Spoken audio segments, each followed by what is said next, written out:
শঙ্করদা কি শুনতে পাচ্ছেন আমাদেরকে? শুনতে নমস্কার পাচ্ছেন? নমস্কার। দীর্ঘদিন ধরে আমাকে আপনারা শুনছেন, তার জন্য কৃতজ্ঞতা প্রকাশ করছি। বিশ্বের যে যে প্রান্ত থেকে আমার সাথে যুক্ত হচ্ছেন তাদের সকলের প্রতি জানাই আমার আন্তরিক শুভ নমস্কার এবং আমার সাথে যুক্ত হওয়ার জন্য আপনাদের সকলকে ধন্যবাদ জানাচ্ছি। মূলত সার্বজনীন প্রার্থনা সভা আপনাদের মাঝে যে আলোড়ন সৃষ্টি করেছে তার জন্য আমরা এখনো পর্যন্ত এই অনুষ্ঠানে নিজেদেরকে সংযুক্ত রাখতে পেরেছি এবং এই সংযুক্তির মূলে কিন্তু আপনারাই। কাজে আপনারা যদি আমার সাথে সংযুক্ত না থাকতেন হয়তো এই অনুষ্ঠানটি এইভাবে এতদিন দীর্ঘদিন ধরে হয়তো তুলনা করে কন্টিনিউ করে যেতে পারতাম না। যাই হোক, আমাদের নিয়মিত প্রার্থনার মতোই আজকের প্রার্থনাটিও সেভাবেই পরিচালিত হবে। এখন একটু অনুষ্ঠানে আমরা ব্যতিক্রম করার চেষ্টা করছি। হয়তোবা এই সপ্তাহ থেকে আমরা চেষ্টা করব আমাদের এই অনুষ্ঠানে শিল্পীদের একক গান থাকবে, অর্থাৎ যে শিল্পীকে আমরা উপস্থাপন করব তাকেই দিয়েই পুরো অনুষ্ঠানে দু একটি গান যাই দেই তাই করতে চেষ্টা করব। যা হোক, এছাড়াও আমার আরো একটি প্রোগ্রাম চালু হবে বাংলাদেশকে নিয়ে, হ্যালো বাংলাদেশ, এবং সেটি চেষ্টা করছি। কিছু কারিগরি ত্রুটি রয়ে গেছে, যে কারিগরি ত্রুটিটা কাটতে পারলেই আমি সেটিও শুরু করব। যা হোক, আপনারা অনেকক্ষণ আমার কথা শুনেছেন, অনেক দিন আমার কথা শুনেছেন, আবারও কৃতজ্ঞতা জানিয়ে আজকের পাঠ শুরু করছি। প্রথমেই শ্রীমদ্ ভগবদ গীতা থেকে পাঠ শুরু করছি। আজকের পাঠ হবে ৬ষ্ঠ অধ্যায়ের ২১তম শ্লোক থেকে। তার আগে যথারীতি আমরা মঙ্গলাচরণ দিয়ে শুরু করছি। ওং পার্থায় প্রতিবোধিতাং ভগবতা নারায়ণেন স্বয়ং ব্যাসেন গ্রথিতং পুরাণ মুনিনা মধ্যে মহাভারতম অদ্বৈতামৃতবর্ষিণীম ভগবতীমষ্টাদশাধ্যায়িনীম অম্ব ত্বামনুসন্দধামি ভগবদ্গীতে ভবেদ্দেশিনীম। নমস্তুত ব্যাস বিশাল বুদ্ধে পুলারবিন্দায় তপত্রনেত্র येन तया भारत तैलपूर्ण प्रज्वालित ज्ञानमय प्रदीपः प्रपन्नः पारिजाताय स्तोत्रवेत्रैकपाणये ज्ञानमुद्राय कृष्णाय गीतामृतदुहे नमः। शर्वायुपनिषदो गावो दुग्धा गोपालनन्दनः पार्थवत्स सुधीर्भोक्ता दुग्धं गीतामृतं महत्। वसुदेवसुतं देवं कंसचाणूरमर्दनं देवकी परमानन्दं कृष्णं वन्दे जगद्गुरुं। भीष्मद्रोण तथा जयद्रथ जलागन्धर्वनीलोत्पल शल्यग्राहवती कृपेण वणिकर्णेन वेलाकुला। अश्वत्थामा विकर्णघोरं अकरादुर्योधनवर्तिनी शर्तिन्ना खलु पाण्डवै रणनदी कैवर्तक केशवे।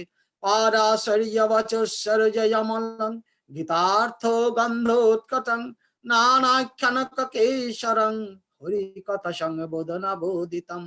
लोके सज्जन षट्पदे अहरह पेपीयमानं मुदा भुआत भारत पंकजं कलिमल प्रध्वंसिना श्रेयसे। मूकं करोति वाचालं पंगुं लंघयते गिरिं यत्कृपातमहं वन्दे परमानंद माधवं। यं ब्रह्मा वरुणीन्द्र रुद्र मरुतस्तन्नन्ति दिव्यस्तवै वेदै साङ्गपदक्रामो उपनिषदयोर्गायन्ति यं सामगा।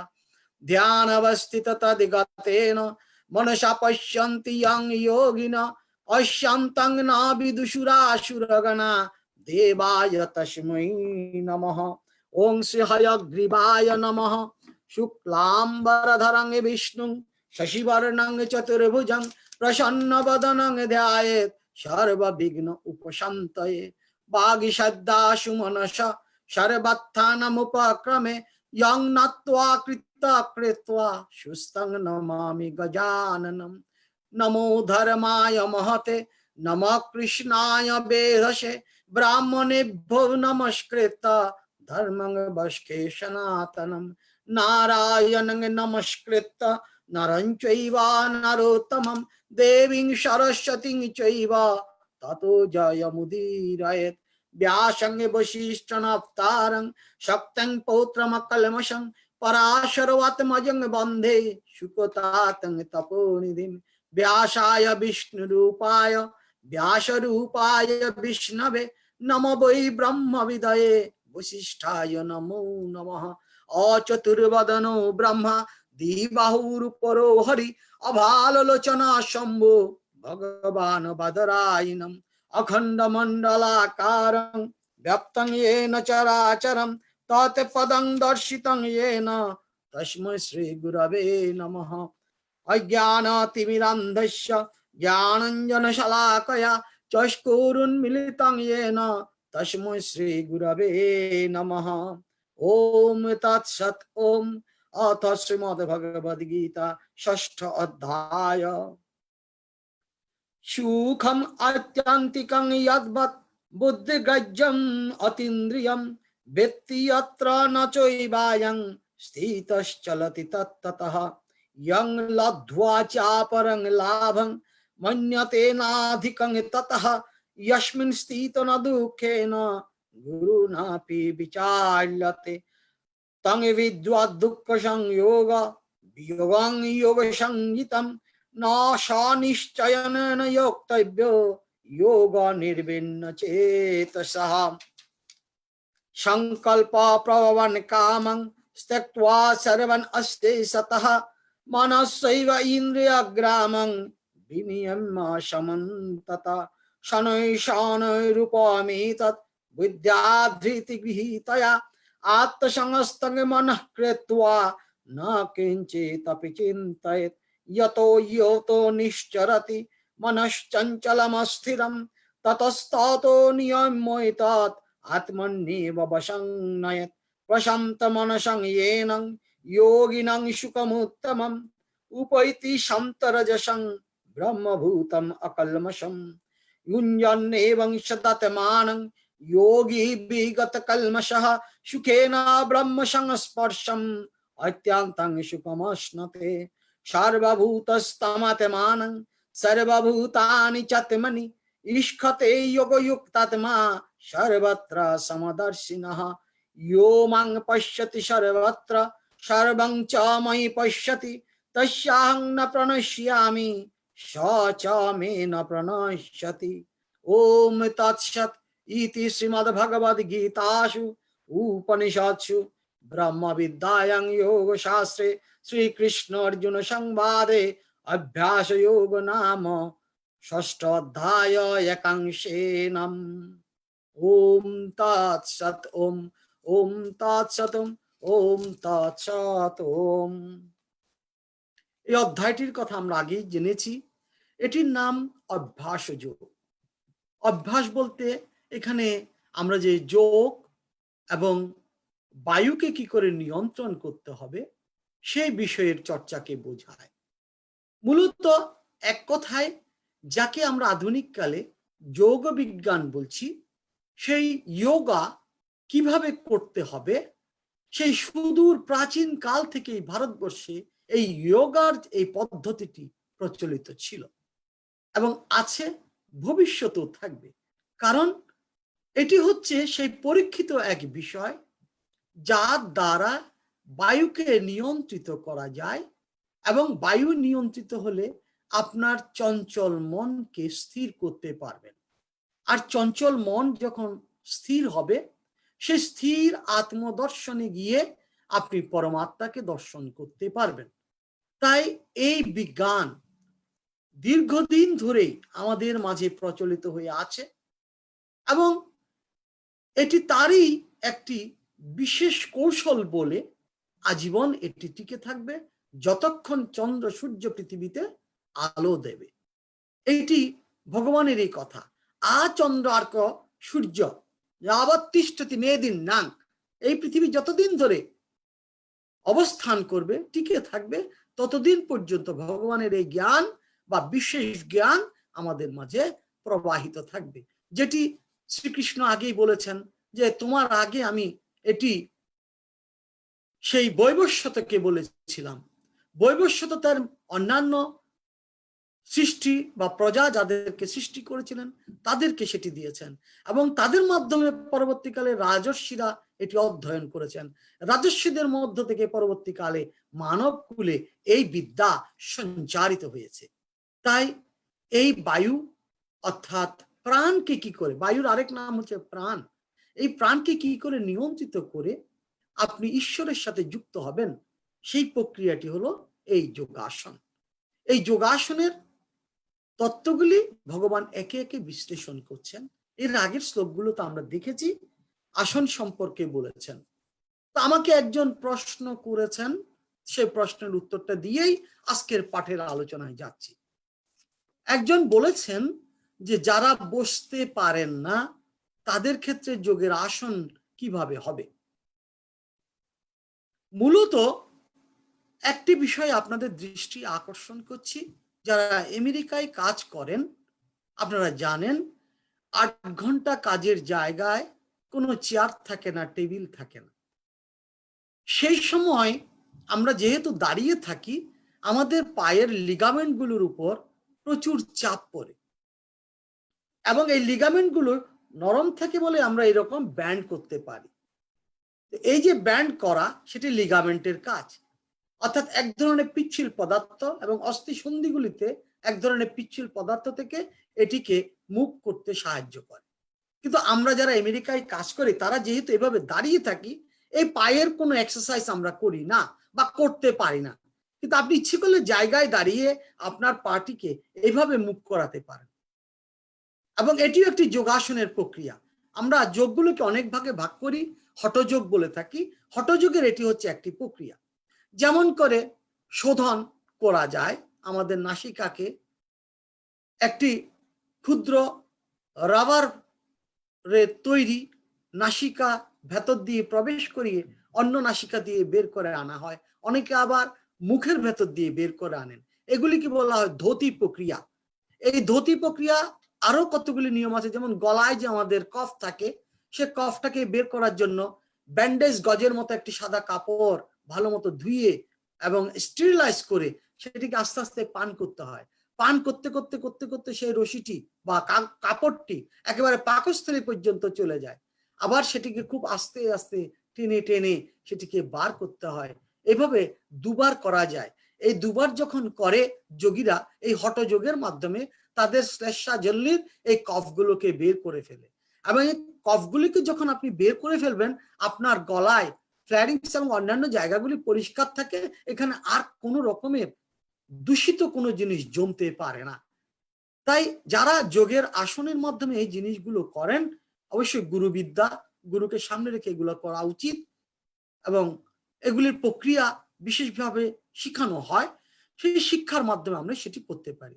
তো যারা বসতে পারেন না, আমি বুঝে নিচ্ছি যে তিনি কাজের কারণে এই ব্যায়ামটি করেননি বলেই তার পা শক্ত হয়ে গেছে, ফলে তিনি চেয়ারে বসতে বাধ্য হচ্ছেন এবং নিচে বসতে পারছেন না। তা আপনারা যারা আমার এই অনুষ্ঠানটি দেখছেন তাদের জন্য একটি টিপস দেব। সেই টিপসটি হচ্ছে এই: আপনারা নিয়মিতভাবে পায়ের গ্রন্থি বা যে সন্ধি আছে, অস্থি সন্ধি, সেটিতে একটু মুভ করার চেষ্টা করবেন। মেসেজ হালকাভাবে, নিজে না পারলে অন্য কাউকে দিয়ে করাবেন, এবং পায়ে যে থোর, সে থোরের মাসেলগুলোকে আপনারা একটু একটু যদি মেসেজ করেন, তাহলে আপনারা অনেক উপকার পাবেন, এবং দেখবেন কিছুদিন পর আপনারা আসন গেড়ে বসতে পারবেন। আর যারা এখনো সুস্থ আছেন তাদেরকে অনুরোধ করব, অন্তত সপ্তাহে একটা দিন বা 2টো দিন মাটিতে বসে খাওয়ার অভ্যাস করুন। এবং মাটিতে বসে খেলে আমাদের মেরুদণ্ড থেকে, এই সুষুম্না থেকে শুরু করে সমস্ত নার্ভগুলি সচল থাকে, এবং খাবারের ক্ষেত্রে পেটের উপর একটি চাপ পড়ে, ফলে এই পেটের চাপ আপনার ভুঁড়ি বাড়তে সহায়ক হবে না, এবং ভুঁড়িটাকে আপনার ছোট করে দেবে। এবং বসে যদি আপনি খান, আপনার শরীরের হজম প্রক্রিয়ায় বিরাট একটি উপকার হয়। অর্থাৎ আমাদের যে হজম রস বা পিত্ত রস পড়ে, সেই পিত্ত রসটা চেয়ারে বসে খাওয়ার চেয়ে মাটিতে বসে খেলে সেখানে বেশি এনজাইম প্রস্রবণ হয় এবং এই এনজাইমের কারণে খাবারটা খুব তাড়াতাড়ি হজম হয়। কাজে চেষ্টা করবেন সপ্তাহে অন্তত 2টি দিন আপনারা মাটিতে বসে খাওয়ার এই অভ্যেসটি করবেন। আর তাও যদি সম্ভব না হয়, আপনাদের কাছে বিনীতভাবে অনুরোধ করব, নিউ ইয়র্কে যারা আছেন তাদের কাছে নিশ্চয়ই যেটাকে আমরা বলি ইন্স্যুরেন্স, মেডিকেল ইন্স্যুরেন্স যদি থাকে, আপনার প্রাইমারি কেয়ার ডাক্তারকে দিয়ে একটি আপনার যাকে বলা হয় ফিজিক্যাল থেরাপি, একজন ফিজিক্যাল থেরাপিস্টের সাক্ষাৎ নেবেন। সম্ভবত বছরে 30টি আপনার কাছে ফিজিক্যাল থেরাপির ব্যবস্থা নেওয়া আছে। সেই 30টির মধ্যে আপনি চেষ্টা করবেন এই ফিজিক্যাল থেরাপিগুলো নিয়ে আপনার পাগুলিকে আবার পুনরায় আগের অবস্থায় ফিরিয়ে নিয়ে যেতে পারেন। এছাড়া ঘরে বসে শুয়ে আপনি কি অনেক সাহায্য পাবেন। যেমন এরকম করে যদি আপনি থাকেন, তাহলে পাটাকে উপর দিকে তুলতে থাকেন, আবার পাটাকে নিচের দিকে নামাতে থাকেন। তাতে দেখবেন রক্ত সঞ্চালন প্রক্রিয়ার কারণে ওই যে জায়গাটি ব্যান্ড করতে পারছেন না, সেটি আবার সচল হয়ে যাবে। এছাড়া অনেক সময় আপ ডাউন করতে পারেন। অনেকে হয়তো আপ ডাউন করতে পারেন না, বয়স্ক যারা তাদেরকে বলবো, এবং যাদের পা স্টিভ হয়ে গেছে তাদেরকে অনুরোধ করব, পৃথিবীর আদিমতম চিকিৎসা 2টি, একটি হচ্ছে তেল চিকিৎসা, আরেকটি হচ্ছে জল চিকিৎসা। গরম জল যদি ধারা দিতে থাকেন ওই জয়েন্ট গুলোতে, তাহলে অনেক সময় সেই ফ্লুইডগুলি আবার চালু হয়ে যায়। তখন সেই ফ্লুইডগুলি যদি চালু হয়, আপনার পা অটোমেটিক ব্যান্ড করতে পারবেন। এছাড়া কোনো কিছু আপনার কোমরের সমপরিমাণ কোনো কিছুকে ধরে আস্তে আস্তে বসার চেষ্টা করবেন। প্রথম দিনে হয়তো পারবেন না, কারণ এটি আপনার একদিনে হয়নি, এটি দীর্ঘদিনের ফলে আপনি এই পুনরায় পূর্ব অবস্থায় ফিরে যেতে গেলে কিছুদিন আপনার সময় লাগবে। উপর থেকে নিচে আপ ডাউন করুন, বসুন উঠুন, বসুন উঠুন, যতক্ষণ আপনার শরীরে সহ্য হয়। এই ব্যায়ামগুলি, এই যোগাসনগুলি যদি করেন, তাহলে আপনার দেখবেন এই জিনিসটা আস্তে আস্তে কেটে যাবে। এবং নিয়মিত যদি আপনি উপাসনায় বসেন, অনেককে দেখে থাকি, তারা কেউ কেউ কোমরের ব্যথার জন্য টুল নিয়ে বসেন, কিন্তু এগুলো আরো বাড়ে। যাদের কোমরের ব্যথা তাদেরকে অনুরোধ করব, এই দেশে আমরা খাটে থাকতে অভ্যস্ত নই। আমাদের সেই ফোমের পিলো বা ফোমের যে গদি, সেই গদির কারণে আমাদের কোমরের ব্যথাটা হয়। তাই এই ফোম ব্যবহার আমরা জানি না। আমরা একটি ফোম হয়তো কিনেছি, ম্যাট্রেস কিনেছি, সেই ম্যাট্রেসটি হয়তো 5 বছর ধরেই ব্যবহার করছি, কিন্তু এই দেশিরা কখনো 5 বছর একটি ম্যাট্রেস ব্যবহার করেন না, ওটি ফেলে দেন। কিন্তু আমরা যেহেতু ফেলে দেই না, ফলে দেখা যায় ম্যাট্রেসটিকে উল্টে পাল্টে আমরা হয়তো ব্যবহার করি, কিন্তু তাতেও দেখা যাবে এক জায়গায় সেটি চাপ পড়ে গেছে, কারণ স্প্রিং এগুলো চাপ পড়তে পড়তে এক সময় বেঁকে যায়। এই কারণে আমাদের এই দেশিদের এখানে কোমরের ব্যথাটা বেশি হয়। তাই আপনারা চেষ্টা করবেন অন্তত শক্ত কোনো কিছুর উপর থাকার, এবং তাতে আপনাদের এই জিনিসটি কোমর সবসময় ভালো থাকবে। আর কোমর ভালো থাকলে আপনার নিম্নাংশ সবসময় ভালো থাকবে। আর এর জন্য আরেকটি অনুরোধ করব, প্রতিদিন আপনারা রাত্রেবেলা ঘুমোতে যাওয়ার আগে 1 কাপ দুধ খাবেন। 1% 2% এগুলো নয়, একেবারে পিওর দুধ, যাকে বলে ফুল ক্রিম। কারণ এই দুধকে যখন 1% করা হয়, 2% করা হয়, সেখানে কেমিক্যাল দেওয়া হয়। এই কেমিক্যালটা মানব দেহের জন্য ক্ষতিকর। আর বর্তমান ডাক্তাররাও বলছেন, আমাদের ভারতীয় মতেও বলছি, যে দুধ শরীরে কখনো বিক্রিয়া করে না। অনেকে বলেন কোলেস্টেরলের প্রশ্ন, আপনি শরীরে অন্যান্য যে খাবারগুলো নিচ্ছেন সেখান থেকেও কিন্তু প্রচুর কোলেস্টেরল আপনি নিচ্ছেন, শুধু দুধের উপর কেন দোষ দেবেন? অনেককে দেখি, ডায়াবেটিক রোগীকে দেখি, আমার মতো যারা একটু লোভী, আমারও ডায়াবেটিক আছে, আমি ভীষণ খাবার পছন্দ করি, সবকিছু খেলো, কিন্তু যখন তাকে কোক দিলেন বলে না না ওটা খাই না আমি। কিন্তু এর আগে যে খাবারগুলো খেয়েছে সবগুলো তো কিন্তু আপনার ডায়াবেটিকের বিষ। সেখানে ঘি ছিল, মাখন ছিল, চর্বি ছিল, সবকিছু ছিল, সবকিছু কিন্তু খেয়েছেন। খাওয়ার পর কোকটা খাওয়ার সময় তিনি বলছেন না এটা আমি খাবো না। হ্যাঁ, আপনি যদি জিহ্বাকে সংযত করতে পারেন, পরিমিত আহারের মধ্যে থাকেন, খুব ভালো কথা। কিন্তু দুধটা হচ্ছে আমাদের সবচেয়ে পরিপূরক। এর সাথে যদি একটি কলা যুক্ত করতে পারেন আরো ভালো। আমরা প্রাচীন ভারতীয় পরম্পরাক্রমে খাবারের শেষে বলা হয় যে শুরু করতে হয় তিতো দিয়ে আর শেষ করতে হয় মধু দিয়ে। এই মধু হচ্ছে অমৃত, সেটা হচ্ছে দুগ্ধ। এই দুগ্ধের সাথে ভাত এবং কলা। এখন হচ্ছে জ্যৈষ্ঠ মাস, মধু মাস, আজকে শেষ দিন, গতকাল শেষ হয়ে গেছে। কাজেই এই সময় প্রচুর পরিমাণ ফল পাওয়া যায়। আজকে থেকে আষাঢ় মাস শুরু হয়ে গেছে। কাজেই যে সময় যে সবজি বা ফল পাওয়া যায় সেটি অবশ্যই খাবেন, তাতে আমাদের দেহের পুষ্টি সাধন হয়, বিভিন্ন রোগ থেকে আমাদেরকে দূরে সরিয়ে রাখে। তাই যিনি আমাকে বলছিলেন যোগের আসনের কোনো কিন্তু বিকল্প নেই। আপনি চেয়ারে বসে হয়তো কিছু কিছু শ্বাস প্রশ্বাসের ব্যায়ামগুলো করতে পারেন, কিন্তু তার ফলটা হবে অর্ধেক। কেন অর্ধেক? কারণ আপনি যেহেতু বসা নেই, আমাদের সমস্ত পুজো বলুন, অর্চনা বলুন, লাফালাফি নেই, দাঁড়িয়ে কোনো কিছু নেই, সবকিছু কিন্তু বসে। কারণ বসলে, এটা হচ্ছে সায়েন্টিফিক রিজন, আপনার মস্তিষ্কটা ঠান্ডা হয় এবং আপনি চঞ্চলতাটাকে দূরে সরিয়ে দিতে পারবেন যখনই বসবেন। কিন্তু দাঁড়িয়ে থাকলে আপনি দেখবেন কখনোই আপনার মনকে স্থির করতে পারবেন না। তাই ভারতীয় পূজা বা অন্যান্য আরাধনার যে পদ্ধতি সবসময় হচ্ছে বসে। আপনারা যারা এই বসে একটু একটু করে প্র্যাকটিস করেন, আমাদের বুড়ো মা ঠাকুরমা এরা কিন্তু দেখবেন সবসময় বসে বসেই সমস্ত কর্ম সম্পাদন করতেন। আর যোগাসনের ক্ষেত্রে বসা বা আসন পেতে বসা প্রথম প্রথম হয়তো আপনার অভ্যাস হবে না, কিন্তু বিভিন্ন প্রক্রিয়াগুলির মাধ্যমে আপনি সেটি করতে পারেন। তবে আমি আবারও অনুরোধ করছি, আমার এই কথাটি কিন্তু জোর করে কেউ করবেন না। যতক্ষণ আপনার শরীর যতটুকু পারমিট করে ততটুকুই করবেন। আর যোগাসনের সবচেয়ে ভালো সময় খালি পেটে সকালবেলা ঘুম থেকে উঠেই।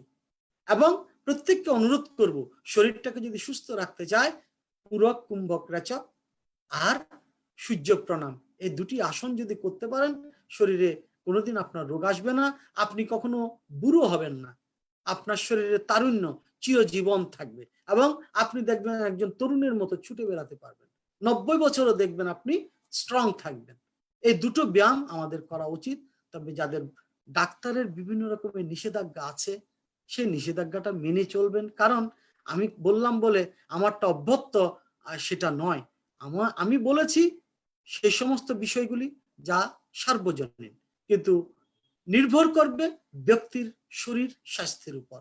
আপনার স্বাস্থ্য কিরকম সেটা আমি জানি না, কাজে আপনার স্বাস্থ্য যেটা পারমিট করবে ডাক্তারকে জিজ্ঞেস করে সেটি আপনি করবেন। তো যা হোক, আমরা যে আলোচনায় যাচ্ছি যোগের আসনের কথা, সেই যোগের আসনের কথাটি আমরা জেনেছি। ভগবান আমাদেরকে জানিয়েছেন যে কোনো অবস্থাতেই উঁচু আসন করতে পারবেন না। আর কি করতে পারবেন না?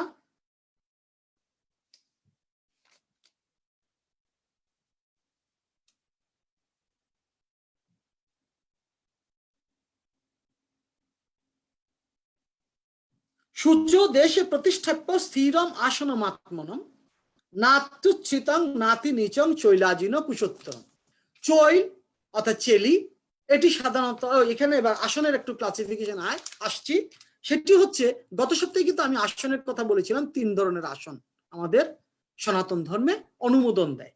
এর মধ্যে কোন ধরনের আসন কার জন্য সেটি কিন্তু আমি ওই দিন বলতে ভুলে গেছিলাম। আজকে আসছি সেই সমস্ত আসনের কথায়। প্রথমত, চৈল বা চেলি কাপড়ের যে আসন, সে আসনটা হচ্ছে মহিলাদের জন্য। অজিনের যে আসন, সেটি হচ্ছে পুরোহিত সম্প্রদায়, যারা পুজো আর্চনার সাথে জড়িত থাকেন, জপ তপ ধ্যানের সাথে জড়িত থাকেন, তাদের জন্য। আর কুশাসন কাদের জন্য? কুশাসন হচ্ছে পুরোহিত এবং ব্রহ্মচারী এবং যাদের পিতা মাতা নেই, তাদের জন্য হচ্ছে কুশের আসন। তাই এই 3 ধরনের আসনের কথা আমি সেদিন বলতে ভুলে গিয়েছিলাম। সেই আসন আপনারা তৈরি করে নেবেন। তো এই আসনটি সূচো দেশে প্রতিষ্ঠিত, অর্থাৎ পূত পবিত্র একটি জায়গা নির্ধারণ করে সেটিকে ভালো করে মুছে পরিষ্কার করে তার উপর সে আসনটি বসাতে অনুরোধ করা হচ্ছে। এরপর ভগবান আজকের যে অংশটুকু আমরা পাঠ করলাম সেই অংশের মধ্যে যাচ্ছি।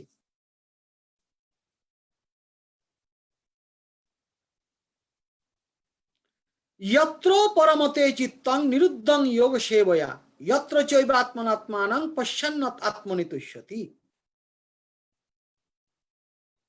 এর আগে ভগবান দেখুন লাস্ট শ্লোক যেটা, সেটি বলেছেন কি, যথা দীপ নিবাতস্ত ন্যাঙ্গতে স্বপমাস্মিতা যোগিন যতচিত্তস্য যুঞ্জত যোগমাত্মা। যেমন করে প্রদীপ শিখা যেখানে বাতাস থাকে না সেখানে স্থির হয়ে থাকে, ঠিক আপনিও যোগী আসনে বসে আপনার এই অবস্থানকে স্থির করবেন। কেমন স্থির? যে আপনার আর বাহ্যিক কোনো অনুভূতি যেন না থাকে, অর্থাৎ সবকিছু থেকে আপনাকে প্রত্যাহার করে মনকে স্থির করতে বলা হচ্ছে। তো মনকে তবে স্থির করলাম, মনকে স্থির করার পর এবার বলছেন যত্র পরমতে চিত্তং নিরুদ্ধং যোগ সেবয়া।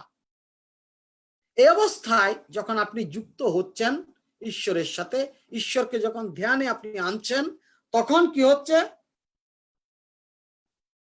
চিত্তং নিরুদ্ধং, কথাটি খেয়াল রাখবেন, চিত্তং নিরুদ্ধং মানে আপনার চিত্তকে একেবারে স্থির করে ফেলতে হবে, নিরুদ্ধ করতে হবে বহিরের সমস্ত আকর্ষণ থেকে, ওই মহামায়ার থেকে। কেন? এই মহামায়া থেকে যদি আপনি মুক্তি না পান তাহলে কোনো কিছুই করতে পারবেন না।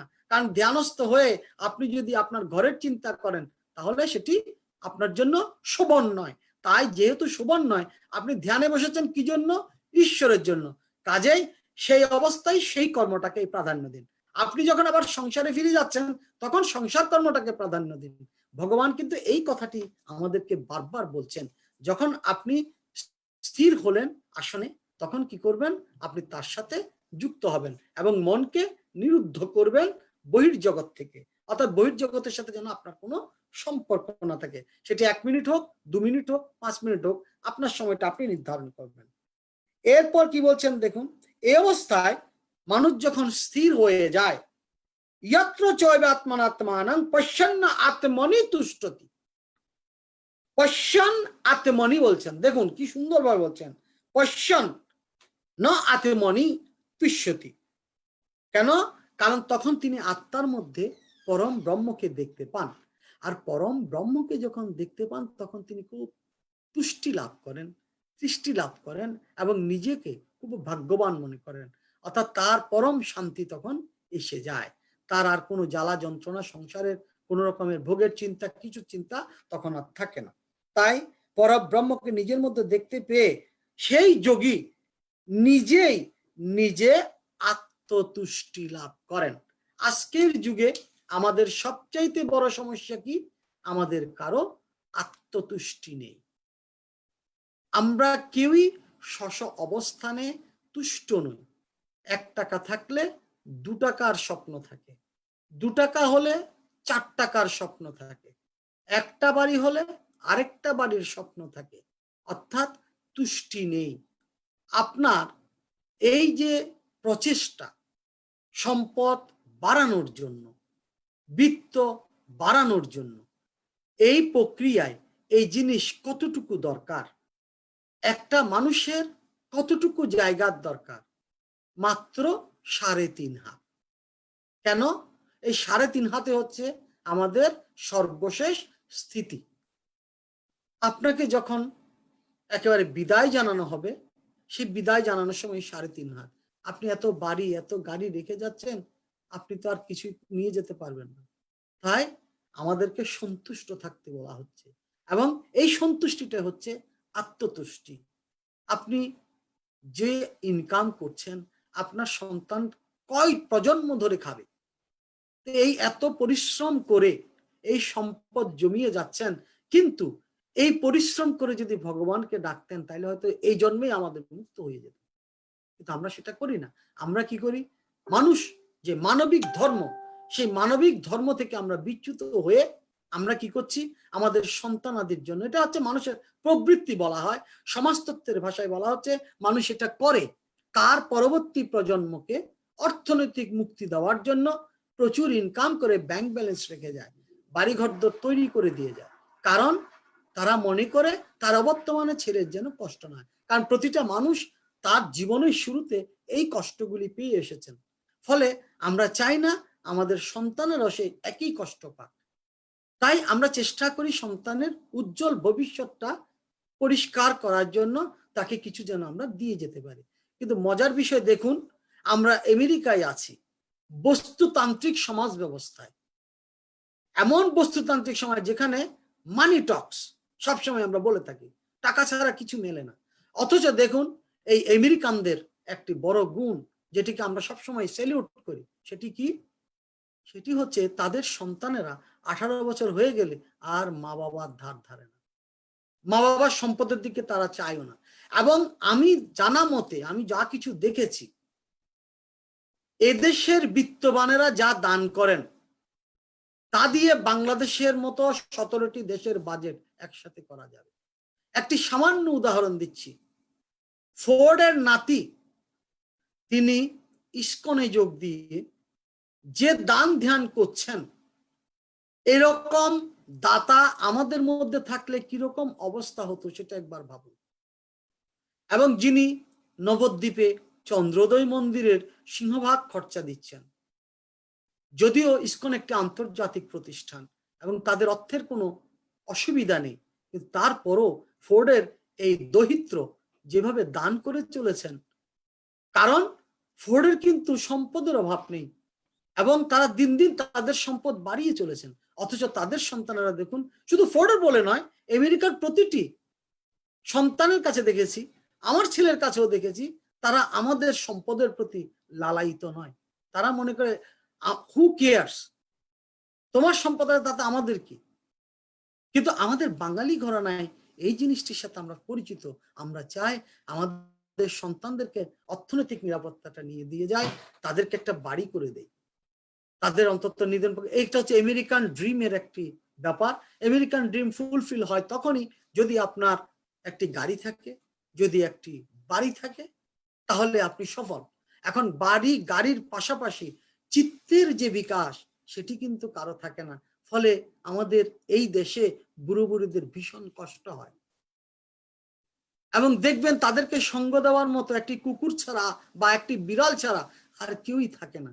মানুষ এত কর্মব্যস্ত, এত বস্তুতান্ত্রিক ব্যবস্থায় আমরা এখানে বড় হচ্ছি, এখানে আমরা জীবন অতিবাহিত করছি যে আমরা আমাদের পরিবারের বয়স্ক লোকদের মানবিকতাটা পোষণ করতে পারছি না।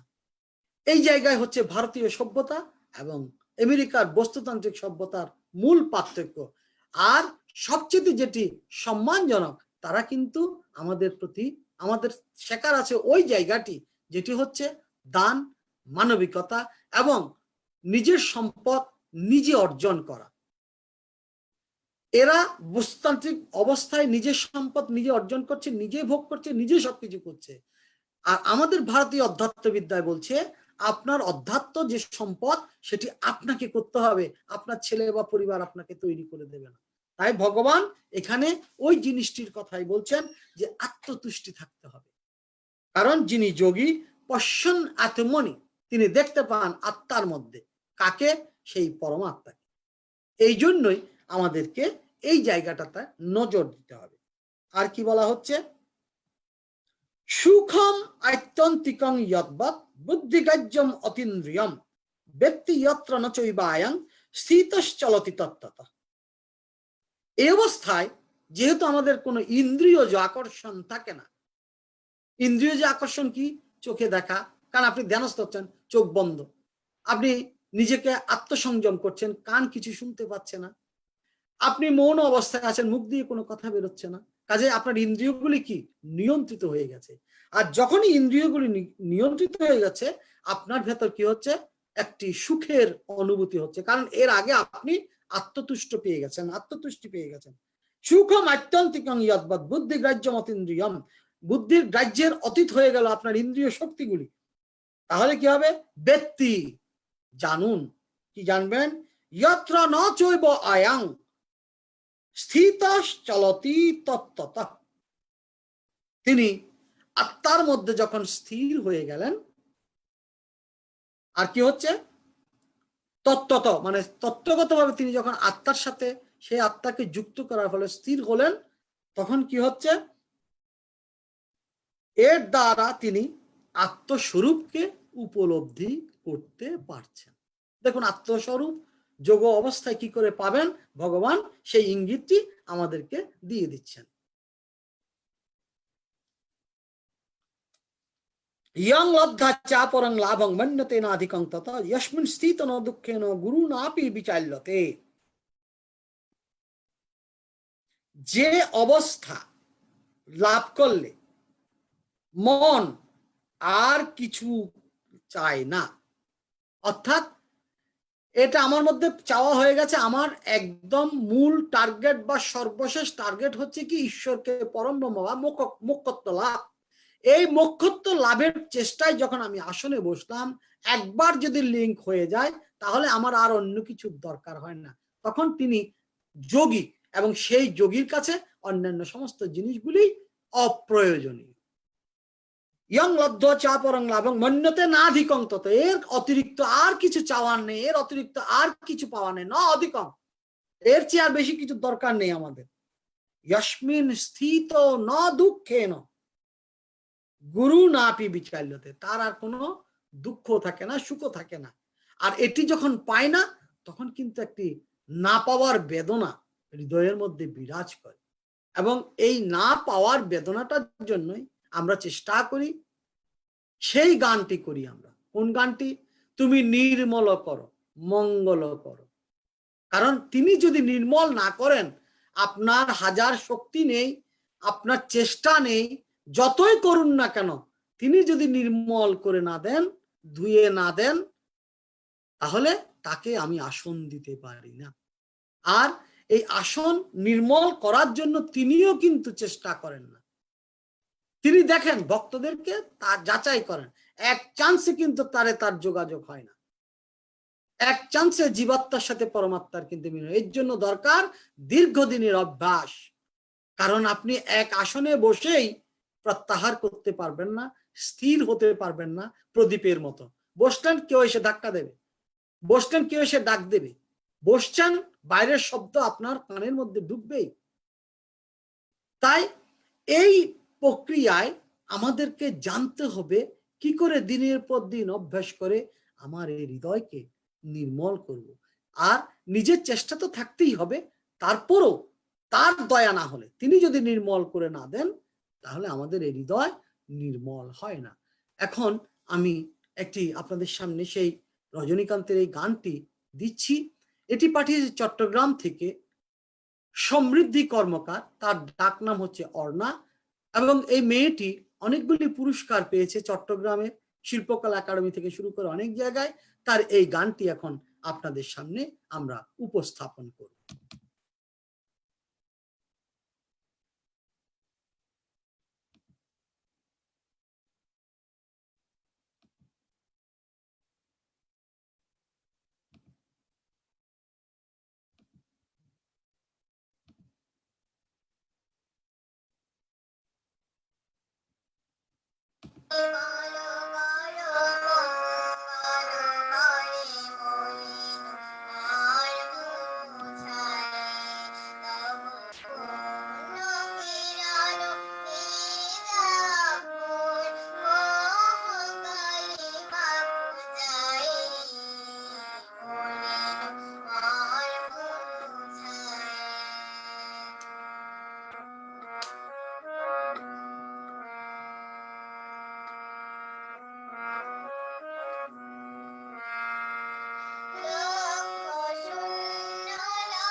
সমৃদ্ধি তথা অর্ণা, তার জন্য আমরা মঙ্গল কামনা করছি।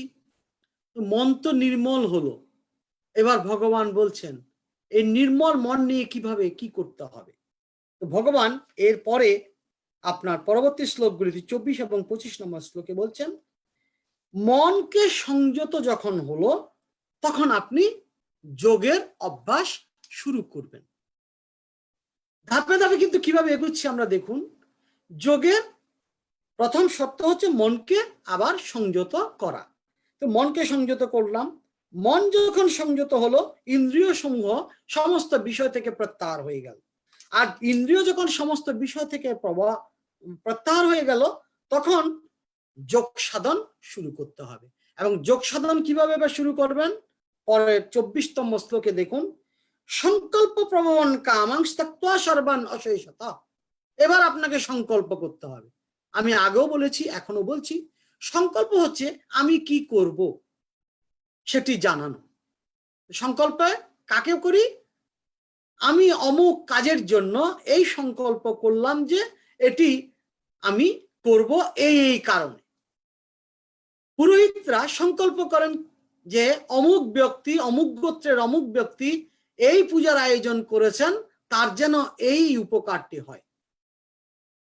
ঠিক আপনাকেও ওই আসনে বসে সংকল্প করতে হবে কি, আত্মমুক্তির জন্য আপনি প্রতিদিন যোগ করবেন।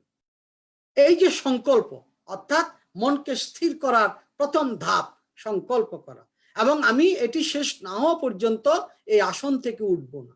সেটি 2 মিনিট হোক, 3 মিনিট হোক, সেটি চলতেই থাকবে। এই জন্য দেখবেন পুরোহিত পুজোয় বসলেন, পুজো শেষ না হওয়া পর্যন্ত কারো সাথে কথা বলেন না, কারো সাথে ইশারায় যদিও বা কথা বলেন, কিন্তু এটাও নিষেধ, কারণ তার ইন্দ্রিয় সচল আছে বলে সেই ইশারায় কথা বলছে। কিন্তু পুজোর আসনে বসে তিনি কখনো কারোর সাথে কথা বলবেন না, এবং পুজো শেষ না হওয়া পর্যন্ত সেই আসন থেকে তিনি উঠবেন না। এটি হচ্ছে সংকল্প।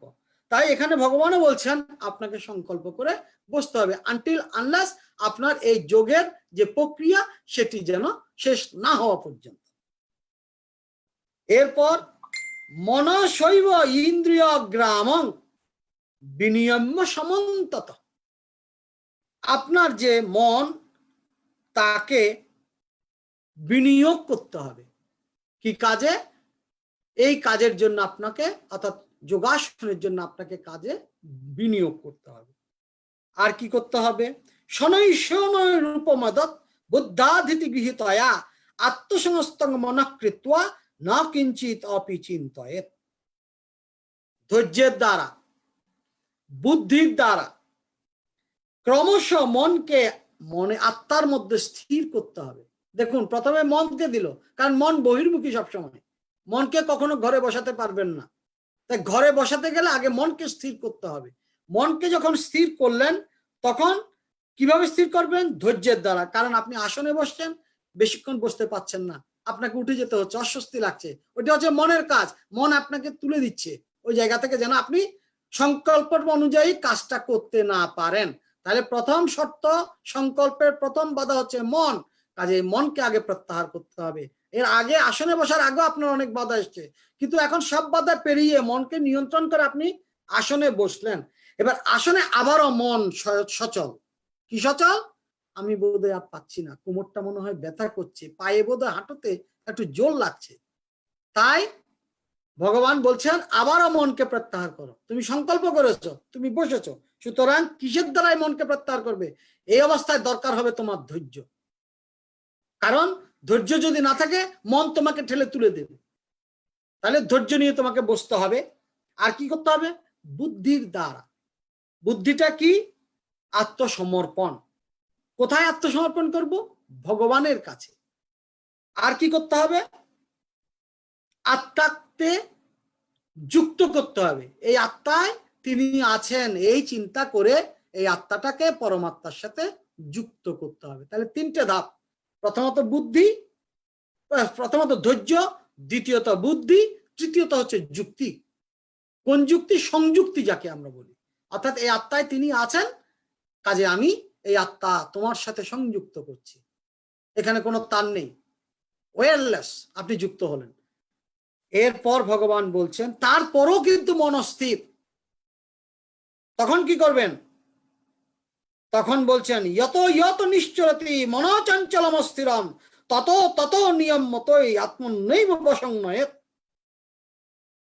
যতই আপনার মনে আপনাকে দুষ্টামি করুক, মন যতই আপনাকে তুলে দিতে চাইবে চাক, কিন্তু আপনি কঠিন কঠোর হবেন। যেমন করে গুরুজন আমাদেরকে শাসন করেন, ঠিক তেমনি ভাবে এই মনকে আপনাকে শাসন করতে হবে। অস্থির এবং চঞ্চল মন যে যে বিষয়ে ছুটে যাবে সে বিষয় থেকে টেনে আনুন। আপনি আসনে বসছেন, যুক্ত হতে চাইছেন, কিন্তু ভগবান আপনাকে, ওই মন আপনাকে পাঠিয়ে দিচ্ছে সংসার ধর্মে, ওই মন আপনাকে পাঠিয়ে দিচ্ছে রাজনীতির ধর্মে। কিন্তু যেখানেই পৌঁছাবার চেষ্টা করুক না কেন, মনকে সেখান থেকে ডেকে আবার ফিরিয়ে নিয়ে আসুন। কারণ আপনার আত্মা হচ্ছে সবচেয়ে বড় বন্ধু। এই আত্মা আপনাকে বন্ধুর মতো সহযোগিতা করছে। কাজেই ওই সংযুক্তিতে মনের মতো দুষ্ট বিষয়টাকে বারবার প্রত্যাহার করে এদিকে কেন্দ্রীয়, কারণ মনকে ছাড়া আবার আপনার আত্মাকে চালাতে পারবেন না। কাজে মনটাকে সেভাবে নিয়ন্ত্রণ করতে হবে।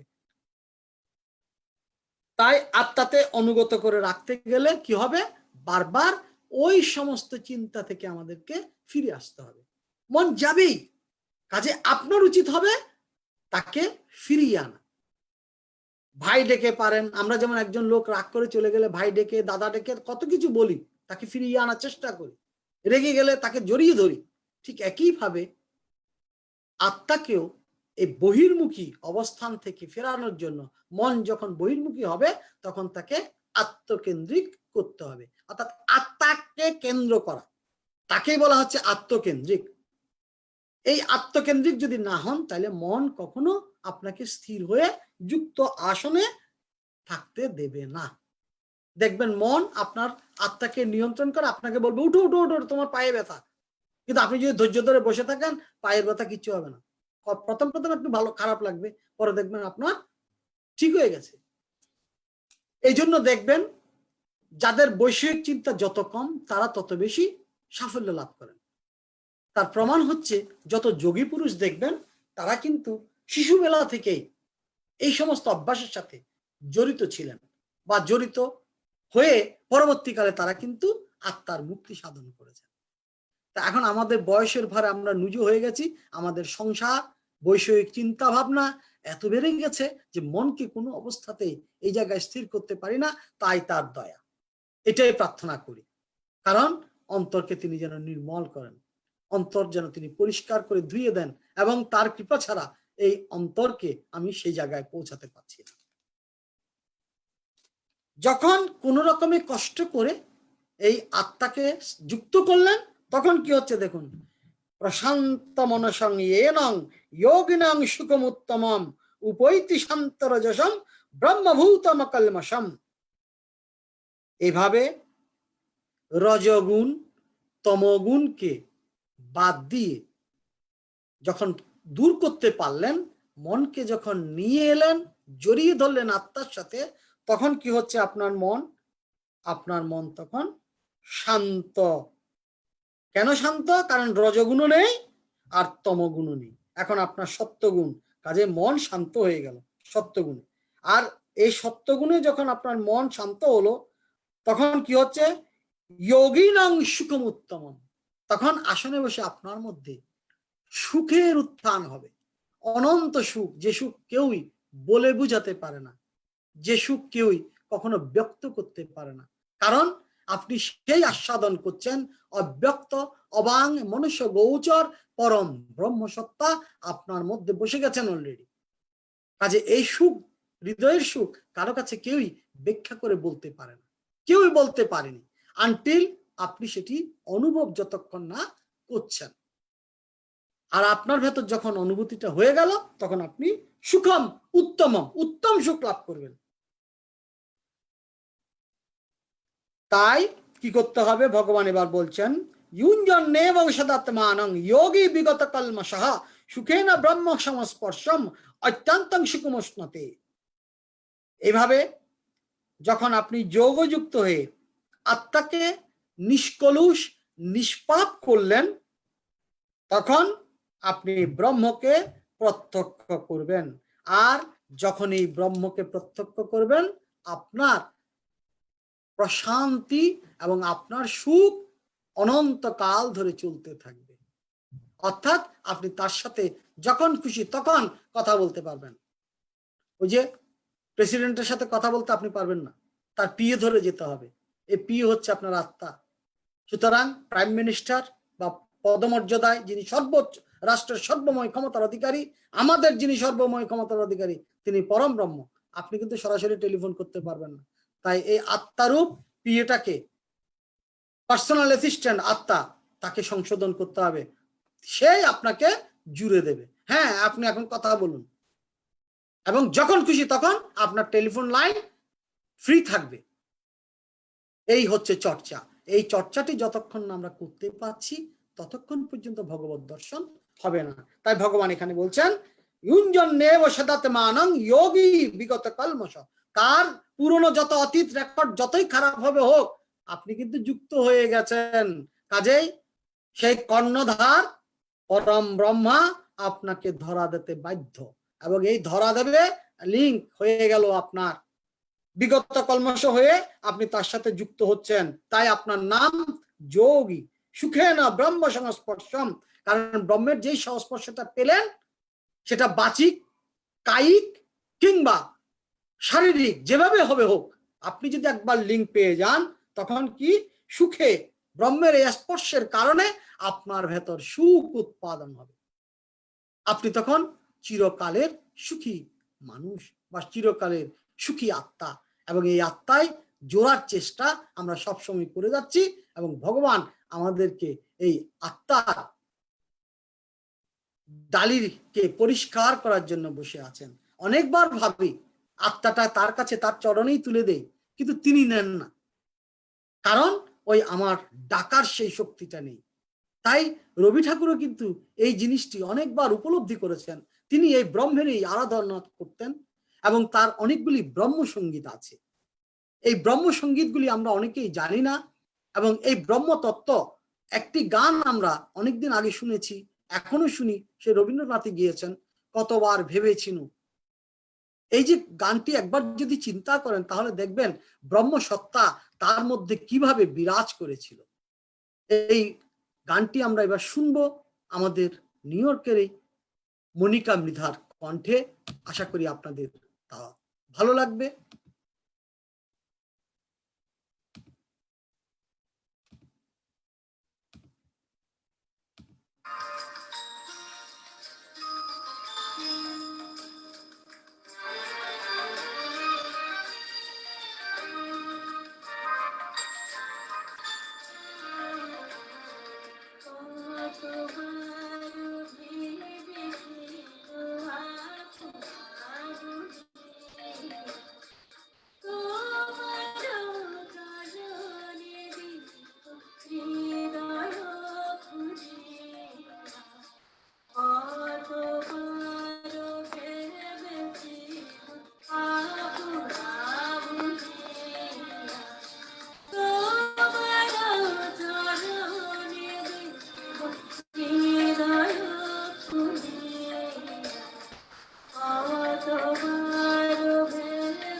আপনি আজকে রবে চুরাই ছোঁয়াশে,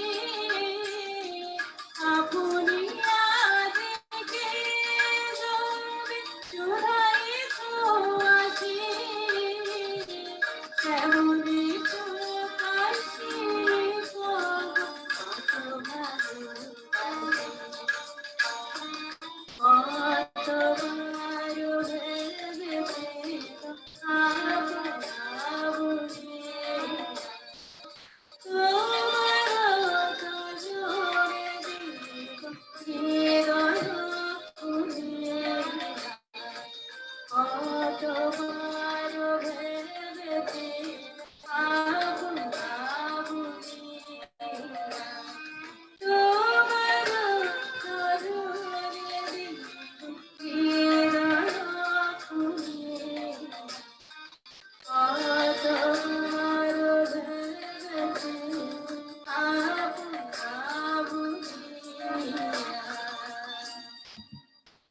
ব্রহ্মকে যখন দর্শন হয়ে যায় তখন নিজের আর কোনো জ্ঞান থাকে না।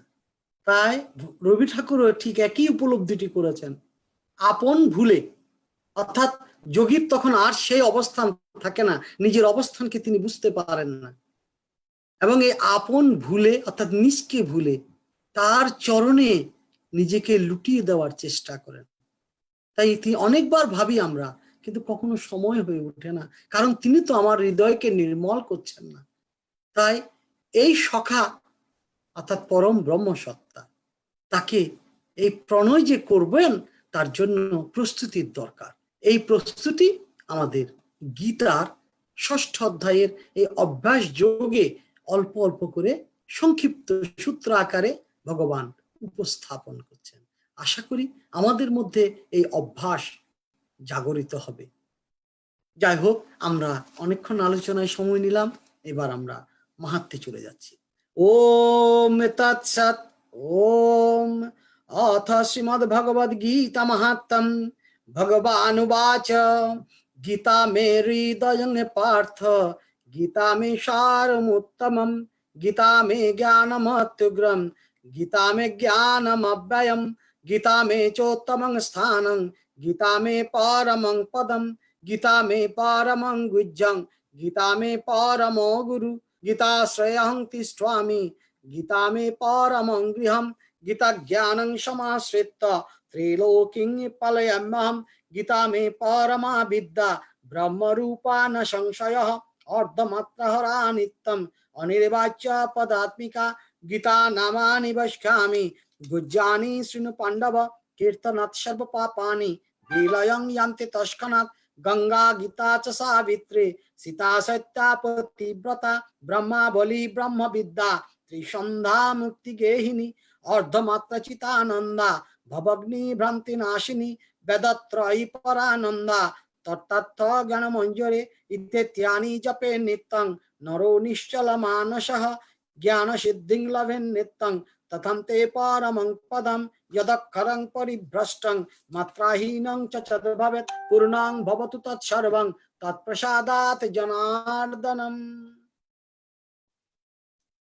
আমরা প্রতিদিন গীতা পাঠের পর শ্রীকৃষ্ণ কথার আরেকটি স্বরূপ ভাগবতের চর্চা করে থাকি। ভাগবত পাঠে ভগবানের প্রতি মানুষের যে প্রেম সেটি জাগরিত হয়। তাই অপরাপর শাস্ত্র গ্রন্থের চেয়ে ভগবান শ্রীকৃষ্ণের প্রতি প্রেম জাগরুক করার, ভক্তি জাগরুক করার এটি হচ্ছে এক অনন্য মাধ্যম। তাই ভাগবতের সার্বজনীনতা বিশ্বব্যাপী, এবং আবার একই সাথে বলতে হয় এই বিশ্বজনীন জনপ্রিয়তাকে কেন্দ্র করে এই ভাগবতকে আবার ভাগবতের প্রমাণ পুরুষ ভগবান শ্রীকৃষ্ণকে বিকৃতভাবে উপস্থাপন করেছেন। যে বা যারা এই বিকৃত উপস্থাপন করেছেন তারা কিন্তু আমাদেরই স্বজাতি। তারা লোভে হোক কিংবা রাজদণ্ডের কারণে হোক মধ্যযুগে এই শাস্ত্রটিকে বিকৃত করে নানাভাবে উপস্থাপন করেছেন, এবং এই মধ্যযুগের সাহিত্য পাঠ করাতে গিয়ে শ্রীকৃষ্ণের এই যে কদর্য রূপ তুলে ধরেন, সেই কদর্য রূপটিতে আমি একজন সনাতন ধর্মাবলম্বী হিসাবে অনেক দুঃখ পাই। এই অনেক দুঃখ পাওয়ার পরেও একসময় আমি বাংলা বিভাগে অধ্যয়নরত থাকা সত্ত্বেও সে বাংলা বিভাগ ছেড়ে আমাকে অন্য দিকে সংস্কৃত বিভাগে চলে আসতে হয়েছিল জানার চেষ্টায়। এবং শ্রীকৃষ্ণ কীর্তনের নামে যা কিছু শোনানো হয় সবগুলো হচ্ছে বিকৃত। এখনো বাংলাদেশে এবং পশ্চিম বাংলায় বাংলা বিভাগের পাঠ্যসূচিতে শ্রীকৃষ্ণ কীর্তন সহ যে সমস্ত শ্রীকৃষ্ণ বিষয়ক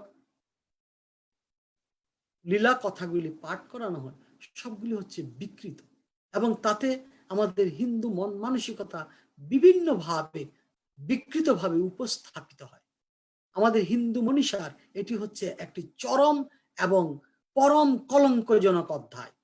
আশা করছি এখন অনেকেই মূল সত্যি কি সেটি জানতে চেষ্টা করছেন যুক্তি এবং তর্ক দিয়ে। ফলে এই জিনিসটির মূল সত্য, কারণ সত্যকে কখনো আপনি চাপা দিতে পারবেন না। যেমন করে রাধাকৃষ্ণের প্রেম কাহিনী বিকৃতভাবে উপস্থাপন করা হয়, কিন্তু এখন আমরা দেখছি রাধাকৃষ্ণের যে প্রেম কাহিনী, সে সময় রাধারানীর বয়স 12 যদি বাস্তবে ধরাও হয়, আর শ্রীকৃষ্ণের বয়স 7 বছরের একটি বালকের কখনো কামও জাগে না। আর একটি দ্বিতীয় যুক্তি হচ্ছে এই, রাধা আয়ান ঘোষের স্ত্রী, আর শ্রীকৃষ্ণ যে অঞ্চলে জন্মগ্রহণ করেছিলেন সেখানে অনেকগুলি পদবী আমরা পাই, কিন্তু সেখানে ঘোষ পদবী পাই না।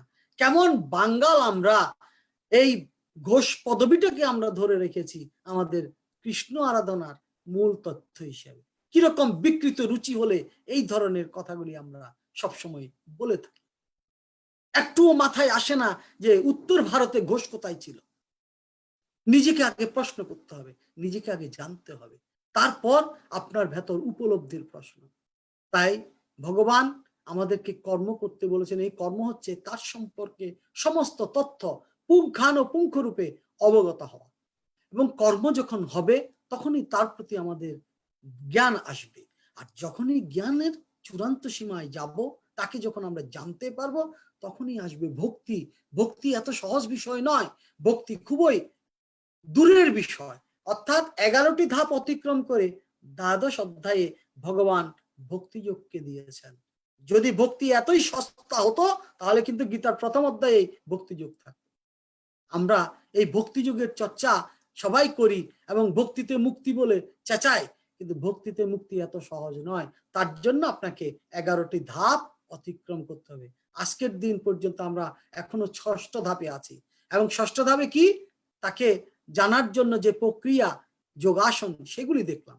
এখন আজকেও আমরা এই ভগবানকে জানার জন্য আরেকটি মাধ্যম যোগের পাশাপাশি জ্ঞান। সেই জ্ঞানটা কি? তাকে জানার জন্য যে লেখনী, অর্থাৎ তার সম্পর্কে যেসব কাহিনী সেগুলি আমরা পড়বো, এবং সেইগুলির মাধ্যমে তার সম্পর্কে আমাদের জ্ঞান হবে। তো যাই হোক, আমরা যেখান থেকে শুরু করেছিলাম আবারও সেখানে চলে যাচ্ছি। তবে কথামৃতম তপ্ত জীবনম কবিবিরতম কলমশাপহম শ্রবণ মঙ্গলম শ্রীমদাততং ভুবি গৃহ্ণন্তি তে ভুরিদা জন।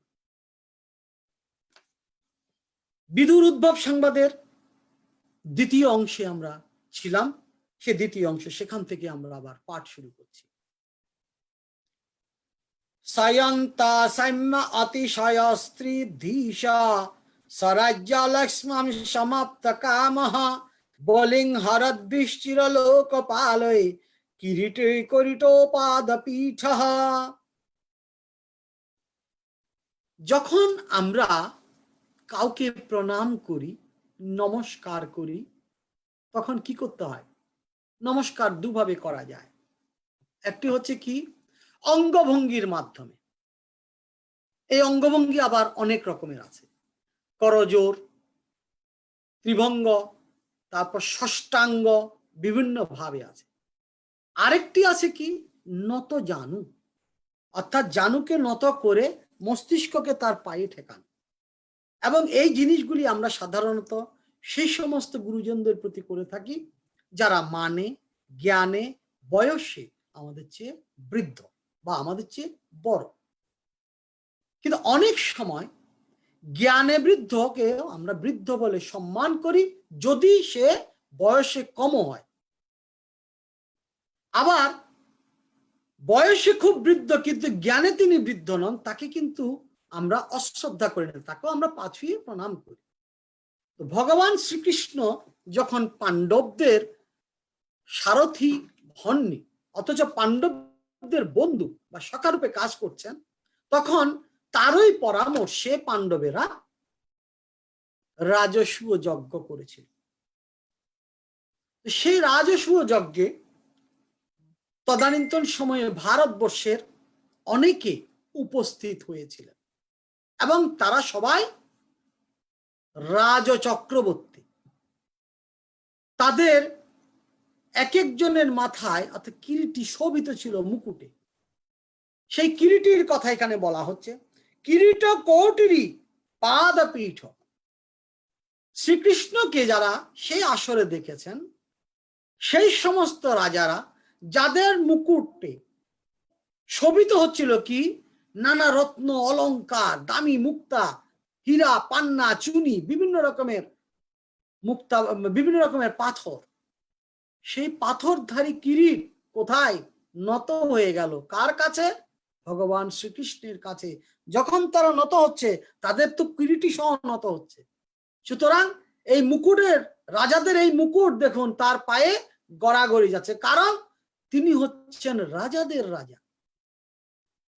এই রাজার রাজা বলেই তার কাছে হাজারো রাজার মুকুট পাদপদ্মেই শোভা পায়। এবং আমার তিনি মাথায় কি আছে? শুধুমাত্র ময়ূর পুচ্ছের একটি মাত্র পাগড়ি, তার ওই কিরীট নেই, কিরীটে ওইভাবে শোভা পাচ্ছে না, কিন্তু হাজারো কিরীট শোভা তার পায়ের কাছে এসে নত হয়ে পড়েছে। এটাই বলছেন উদ্ভব যে শ্রীকৃষ্ণ হচ্ছেন অতুল মহিমময়, সত্য রজ তমগুণের অধীশ্বর, সর্ব আনন্দ পরিপূর্ণ, অর্থাৎ সমস্ত রকম আনন্দ তাতে সদা বিরাজিত। তাই রাজাদের মুকুট শোভিত মস্তক শ্রীকৃষ্ণের চরণে প্রণত হয়ে থাকে, তিনি সমস্ত রকম পূজা উপহার প্রাপ্ত হন এবং তিনি সকলের কাছে সেই সময় পূজনীয়, বর্তমানে পূজনীয়, ভবিষ্যতেও পূজনীয় এবং আদরণীয় তো বটেই। তাহলে উদ্ভব কিভাবে শ্রীকৃষ্ণের স্তুতি করছে দেখুন, তত্তস্য কৈষ্কর্যমলং ভূতান নো বিঘ্নপয়তুঙ্গ যদুগ্রসেনম তিষ্ঠ নিষন্নং পরমিষ্ঠ ধিষ্ণু ন্যাবোধয়ত দেব নিধারয়েতি। ভগবান শ্রীকৃষ্ণ যিনি সমস্ত প্রকৃতির ঈশ্বর, সদা আনন্দময়, নিখিল রাজন্যবর্গের প্রণম্য, তিনি যখন সিংহাসনে উপবিষ্ট উগ্রসেনের পাশে বসে দাঁড়িয়ে বলেন, হে মহারাজ আমার নিবেদন শ্রবণ করুন, তখন তার ওইসব কথা শুনে, তার দাস্যভাব দেখে আমাদের প্রাণে বড়ই কষ্ট হয়। তিনি সবার রাজার রাজা, অথচ উগ্রসেনের মতো রাজার পাশে তিনি কিন্তু বসেননি, তিনি দাঁড়িয়ে তার কাছে বিনম্র নিবেদন করছেন। কে করছেন? রাজাদের রাজা ভগবান স্বয়ং শ্রীকৃষ্ণ। এই যে নিবেদন, ওই যে বলেছিলাম লোকশিক্ষা, লোকাস্তাৎ অনুবর্ততে, লোকদেরকে শিক্ষা দেওয়ার জন্য তিনি এগুলো করেছেন।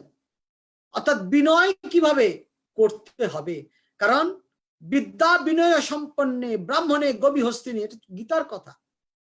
আপনার যদি বিনয় না থাকে আপনার কোনো মূল্য নেই। বিনয় হচ্ছে একটি ধাপ ভগবত প্রাপ্তির পথে, এটি অবশ্যই দরকারি, কারণ গুরুর প্রতি বিনয়ী হলে তিনি দয়া করে আপনাকে তার সাথে যুক্ত করাবেন। তাই সেই পরম গুরু শ্রীকৃষ্ণ এই জিনিসটি আমাদেরকে আচরণ করে লোকাস্তাৎ অনুবর্ততে, লোকদেরকে যেন তাকে অনুসরণ করতে পারেন, সেই জন্য তিনি আমাদের কাছে আদর্শ রেখে গেলেন, আদর্শটা স্থাপন করে গেলেন। বিনয়ী হয়ে একজন রাজার কাছে, তার সমস্ত ক্ষমতা থাকা সত্ত্বেও তিনি রাজার কাছে একজন দাসের মতো নিবেদন করছেন। এটি হচ্ছে উদ্ভবের দুঃখ। তো দুঃখ হবে না কেন? দুঃখ হওয়ার কারণ, আমার গুরু, আমার ইষ্ট, তিনি তো জগতেরও গুরু, সকলেরও ইষ্ট। সুতরাং তার কি এই দাস্যভাব আমার মতো ভক্তের প্রাণে শোভা বা সহ্য করার ক্ষমতা আছে? আমি তো সেই ভক্ত নই। ভগবান কেন করেছে সেটি তো বিচারও করতে পারছি না, কিন্তু ভক্ত হিসেবে মনে বড় দুঃখ হচ্ছে কেন তিনি এটি করলেন। যুগ যুগ ধরে এই প্রশ্ন আসবে জেনেই উদ্ধবকে দিয়ে সুখদেব সুন্দরভাবে ভাগবতে এই প্রশ্নগুলির সমাধান দিয়ে যাচ্ছেন। কিভাবে তিনি লোকাস্তত অনুবর্ততে হয়েছিলেন, এটি হচ্ছে আমাদের আদর্শ।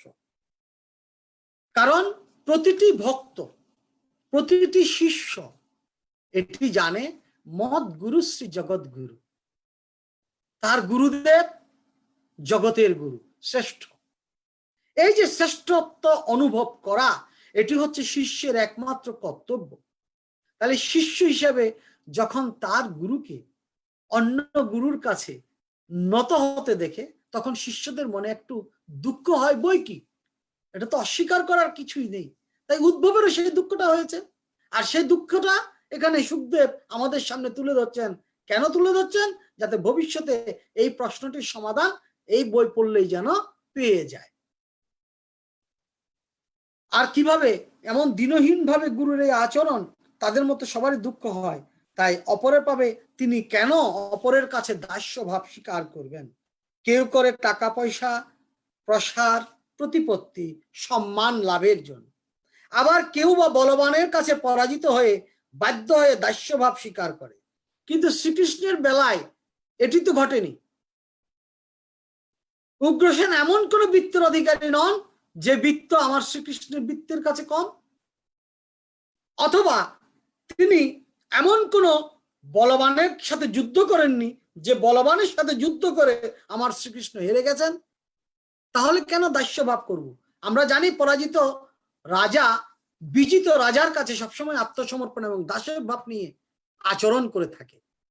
কিন্তু এখানে শ্রীকৃষ্ণ কেন দাস্য ভাব দেখালেন? এটি হচ্ছে তার দুঃখ, উদ্ভবের দুঃখ। কারণ উদ্ভবের মতো ভক্ত তখন ছিল না, এমন ভক্ত যে শ্রীকৃষ্ণের চরণ ধুলিকেও শ্রীকৃষ্ণময় মনে করতেন। এই যে সর্বজগৎ সর্বং খলিদং ব্রহ্ম, এই বেদান্তের এই কথাটি উদ্ভবের মনে একেবারে গেঁথে ছিল। সর্বং খলিদং ব্রহ্মের অপর যে দিক, অর্থাৎ সমস্ত কিছু যদি ব্রহ্মময় হয়, তাহলে শ্রীকৃষ্ণ একজন লোক হিসাবে ওই ব্রহ্মকে সম্মান দিচ্ছেন। যদিও শ্রীকৃষ্ণ ব্রহ্ম, এক ব্রহ্ম আরেক ব্রহ্মকে সম্মান দিচ্ছেন, কিন্তু উদ্ভব সেটি মানতে নারাজ। কারণ উদ্ভবের মনে হচ্ছে তার কাছে সমস্ত ঐশ্বর্য থাকা সত্ত্বেও তিনি কেন তার কাছে আত্মসমর্পণ করবেন? তিনি সকলের ঈশ্বর, সমস্ত ঐশ্বর্য, সমস্ত শক্তি, সমস্ত আনন্দ তাতে সদা অধিষ্ঠিত। প্রবল পরাক্রান্ত রাজারা তার সেবার জন্য সদাই ব্যগ্র। তবে তিনি কিসের জন্য উগ্রসেনের সামনে দাস্যভাব অবলম্বন করে দাঁড়িয়ে থাকেন? এ কি কেবল ভক্তের মহিমা দেখাবার জন্য? বিদুর, ভগবানের কাছে এসব কাজের অর্থ আমি বুঝতে পারি না, তাই আমার প্রাণে বড় দুঃখ। সারাটা জীবন তার সেবা করলাম, তার কাছে রইলাম, তবুও তাকে চিনতে পারলাম। কি সুন্দর আত্মকথন! সারা জীবন তার সাথে ছিলাম, তার কাছে ছিলাম, তারপরও তাকে জানতে পারলাম না। এই কথার দুটো অর্থ। একটি অর্থ হচ্ছে কি, জাগতিক জীবনে আমরা অনেকেই আমাদের পাশে থাকেন, কিন্তু কজন কজনকে জানেন, কজন কজনকে বুঝতে পারেন, কজন কয়জনকে মুক্তির কথা বলতে পারেন। আর দ্বিতীয় যে কথা, অলৌকিক জগতে এই আত্মা কিন্তু আপনার সাথে বিরাজ করেন, সারা জীবন কিন্তু আপনার সাথে আছে, যতক্ষণ নিঃশ্বাস ততক্ষণ আপনার সাথে তিনি যুক্ত আছেন। কিন্তু তাকে কি চিনতে পেরেছেন? আত্মার স্বরূপ কি উপলব্ধি করতে পেরেছেন? এই কথাটি কিন্তু পরোক্ষে বলছে আমাদেরকে। কে বলছেন? বিদুরকে উদ্দেশ্য করে, উদ্ভবের মতো মহাজ্ঞানী পণ্ডিত, মহাভক্ত, তিনি বলছেন নিজের আত্মাকে তো আমরা চিনতে পাচ্ছি না। অর্থাৎ এখানে পরমাত্মা আমার এই আত্মায় নিত্য অধিষ্ঠান করছেন, কিন্তু তিনি ধুয়ে দিচ্ছেন না ঠিকই, তিনি তৈরি করে দিচ্ছেন না ঠিকই, কিন্তু তাকে তো জানার চেষ্টাও করছি না, তাকে জানতেও পাচ্ছি না। সারা জীবন তাই তার সেবাও করলাম, যখন ব্যথা পাই অসুস্থ হয় ডাক্তারের কাছেও যাই, কিন্তু মহারোগ ভয় হর যিনি তার কাছে যাই না আত্মাটাকে ভালো করার জন্য। তাকে সেবা করতে পারি না। অন্য সেবা করার সময় আছে, অন্যান্য দাসবৃত্তি করার সময় আছে, কিন্তু এই দাস্যবৃত্তি করার সময় আমাদের হয় না। আর কি, তার কাছে নিত্য যুক্ত আছি, তার কাছাকাছি আছি, তবু তাকে চিনতে পারলাম না। অর্থাৎ আত্মানং বৃদ্ধি, বেদান্তের এই কথাটি উদ্ভব আমাদেরকে মনে করিয়ে দিচ্ছেন। নিজেকে জানো, নিজের ভেতর যা যিনি আছেন তাকে জানো। এবং এখানে প্রতীক ভাবে এসছেন শ্রীকৃষ্ণ এবং উগ্রসেনের কথা প্রতীকী। মুখ্য জিনিস হচ্ছে আত্মাকে জানা। ভাগবতের অন্তর্নিহিত তত্ত্ব যদি বুঝতে হয়, তাহলে আমাদের এই অন্তর্নিহিত তত্ত্বের মধ্যে পৌঁছাতে হবে। ভগবান আমাদেরকে সেই শক্তি দিন যেন তার সত্তা, অলৌকিকতা এবং আমাদের হৃদয়কে যেন আমরা জানতে পারি। কারণ তিনি সেই মহা প্রতিভাময়, মহা জ্ঞানময়, মহা আলোকময়। তিনি যদি আলোকবর্তিকা একটুখানি আলোকবর্তিকার আলো আমার দিকে সঞ্চার করেন, তাহলে আমার আত্মা পরিশোধিত হবে এবং এই আত্মাকে আমি তখন চিনতে পারবো। এই আত্মা চেনার জন্য আমরা আরেকটি গান শুনি। এই গানটি আমাদের কাছে পাঠিয়েছেন মলয় বিশ্বাস, নিউ ইয়র্ক থেকে। আমরা তার গানটি এখন শুনব।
আমাদের মনে মনে হরি আসুক, আমাদের হৃদয়টাকে পরিশোধিত করুক, আমাদের হৃদয়ের মাঝে তিনি নিত্য অবস্থান করুন। এটি হোক আমাদের ভাগবত বন্দনা। এই বন্দনার মাধ্যমে একদিন না একদিন আমাদের হৃদয়ে তার অধিষ্ঠান হবে। এই প্রত্যাশা রেখে আজকের ভাগবত পাঠ আমরা এখানেই শেষ করছি। পরিশেষে আমরা সার্বজনীন প্রার্থনায় যাচ্ছি। প্রথমেই আমি সৌরমতে প্রার্থনা করছি। জবা কুসুম শঙ্কাশং কাশ্যপেয়ং মহাদ্যুতিম ধান্তারিং সর্বপাপগ্নং প্রণুতস্মি দিবাকরম। এবার আমরা গানপত্য মতে প্রার্থনা করছি। বক্রতুণ্ড মহাকায়ং সূর্যকোটি সমপ্রভম নির্বিঘ্নম কুরু মে দেবম সর্বকার্যেষু সর্বদা। এবার আমরা শৈব মতে প্রার্থনা করছি। ত্রম্বকম যজামহে সুগন্ধিং পুষ্টিবর্ধনম উর্বারুকমিব বন্ধনাৎ মৃত্যুর্মুষ্কেয়মামৃতৎ। নমোঃ প্রাণীশ্বরায় নরকার্ণবতারণায় জ্ঞানপ্রদায় করুণামহসাগরায় কর্পূরকুন্দধবলেন্দুজটাধরায় দারিদ্র দুঃখদহনায় নমঃ শিবায়। নমঃ শিবায় শান্তায় कारणत्रय हेतवे निवेदयामि च ते मानं তঙ্গতিং পরমেশ্বরম। এবার আমরা শাক্তমতে প্রার্থনা করছি। রোগান শেষান অপহংসি তুষ্টা রুষ্টাতু কামান সকলান অভীষ্টান ত্বমাশ্রিতানাং ন বিপন্নরানাং ত্বমাশ্রিতানাং ন আশ্রয়তাং প্রয়ন্তি। সর্বমঙ্গল মঙ্গল্যে শিবে সর্বার্থ সাধিকে শরণ্যে ত্র্যম্বকে গৌরী নারায়ণী নমস্তুতে। সৃষ্টি স্থিতি বিনাশানং শক্তিভূতে সনাতনী গুণাশ্রয় গুণময়ী নারায়ণী নমস্তুতে। শরণাগত দীনার্থ পরিত্রাণ পরায়ণে সর্বস্বার্থ হরে দেবী নারায়ণী নমস্তুতে। आयुर्देहि जशो देहि भाग्यं भगवती देहि मे धनं देहि पुत्रं देहि सर्वान् कामांश्च देहि मे সংগ্রামে বিজয়ং দেহি দেহি দেবী নমস্তুতে। এবার আমরা বৈষ্ণব মতে প্রার্থনা করছি। নমো ব্রাহ্মণ্য দেবায় গো ব্রাহ্মণ হিতায় চ জগৎ হিতায় চ কৃষ্ণায় গোবিন্দায় নমো নমঃ। पापोहं पाप कर्माहं पापत्मा पाप संभवं त्राहि मां पुंडरीकाक्षं सर्व पाप हरो भव। स्त्रैलोक्य पूजित श्रीमन् सदा विजय वर्धनं शांतिं कुरु गदापाने नारायण नमोस्तुते। हे कृष्ण करुणा सिंधु दीनबंधु जगतपते गोपेश गोपिका कांत राधा कांत नमोस्तुते। तप्त कांचन गौरांगी राधे वृंदावनेश्वरीं वृषभानुसुते देवी तं नमामि हरि प्रियम। वृंदावै तुलसी देव्यै प्रिया वै केशवस्य च विष्णु भक्ति प्रदायिन्यै तुलसी देव्यै नमो नमः। এবার আমরা বৈদিক মতে প্রার্থনা করছি। सर्वे अत्र सुखिनः सन्तु सर्वे सन्तु निरामय सर्वे भद्राणि पश्यन्तु মা কশ্যে দুঃখ ভাগ ভবে। নিজের জন্য একবার বলুন। অসতো মা সদ্গময় তমসো মা জ্যোতির্গময় মৃত্যুঞ্জয় অমৃতম গময় আবিরাবি মহিয়েধি। এবার আমরা এই প্রার্থনা ফল নিবেদন করছি। এতৎ প্রার্থনা মন্ত্র ফলম শ্রী চরণে সমর্পিতমস্তু। পূর্ণতা দাও। ওং পূর্ণমিদাং পূর্ণমদঃ পূর্ণাৎ পূর্ণমুদচ্যতে পূর্ণস্য পূর্ণমাদায় পূর্ণমেবাবশিষ্যতে। ওম শান্তি ওম শান্তি ওম শান্তি ওম স্বস্তি ওম স্বস্তি ওম স্বস্তি ওম ঋদ্ধি ওম ঋদ্ধি ওম ঋদ্ধি। পরিশেষে আমরা আরেকটি ভক্তিগীতি শুনে আমাদের অনুষ্ঠানের সমাপ্তি টানব। ভক্তিগীতিটি এবার পাঠিয়েছেন নিউ ইয়র্ক থেকে শ্রীমতী মৌসুমী দাস।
শালীরে জল ভরি মোর দু নয়নে কে আবার বাজাই বাঁশি এ ভাঙা যৌবনে।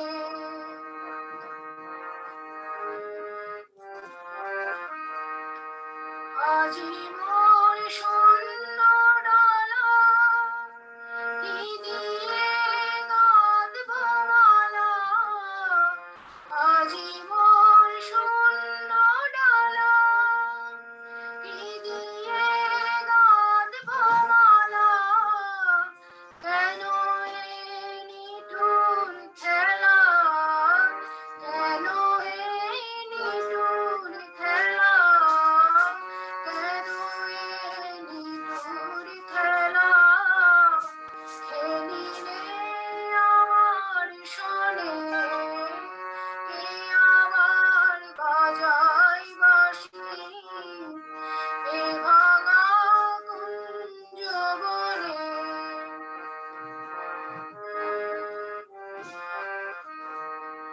হয় তুমি থামাও বাঁশি, নয় আমায় লহে আসি, হয় তুমি থামাও বাঁশি, নয় আমায় লহে আসি, ঘরেতে পরবাসী, ঘরেতে পরবাসী, ঘরেতে পরবাসী, থাকিতে আর পারি রে কে আবার বাজাই বাঁশি এ ভাঙা কুঞ্জবনে। নিধি মোর উঠল কাঁপি, নিধি মোর উঠল কাঁপি, নিধি মোর উঠল কাঁপি, চরণে শিরাননে কে আবার বাজাই বাঁশি এ ভাঙা কুঞ্জবনে। এতক্ষণ ধরে এই কুঞ্জবনে আমরা সবাই ছিলাম। এখন বিরহের গান গেয়ে আমরা বিদায় নিচ্ছি। বিদায়ের আগে করোনায় এ পর্যন্ত যারা প্রাণ হারিয়েছেন তাদের সকলের মুক্তি কামনা করছি। আর যারা এখনো করোনা আক্রান্ত হয়ে অসুস্থ হয়ে আছেন তাদের সকলের রোগ মুক্তি কামনা করছি। সকলেই ভালো থাকুন, নিরাপদে থাকুন এবং ঘরের মধ্যে থাকুন, সুস্থ থাকুন। ভালো এবং সকলের মঙ্গল কামনা করে আমার অনুষ্ঠান আজকের মতো এখানেই শেষ হচ্ছে। ধন্যবাদ সবাইকে এতক্ষণ আমার সাথে যুক্ত থাকার জন্য।